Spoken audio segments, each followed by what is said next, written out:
آموزش ماینکرافت برای تازه‌کارا پارت اول.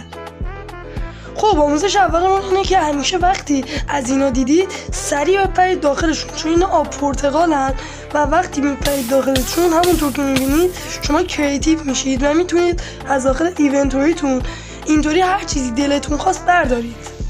آموزش دوم اینه که هر وقت ویلیج دیدید سریع بیاید یکی از اینا پیدا کنید و بزنینشون و وقتی بزنینتون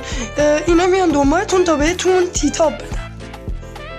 آموزش سوممون اینه که وقتی همیشه داخل روی زمین از اینا دیدید بپرید داخلش و یه دفعه میبینید یا شرک مقدس شما کریتیوید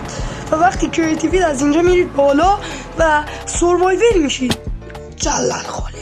و وقتی این اتفاق افتاد سریع خودتون رو میرسونید به اینجا و پرت میکنید خودتون رو تو زمین و یه دفعه تلپورت میشید دوباره همونجایی که بودید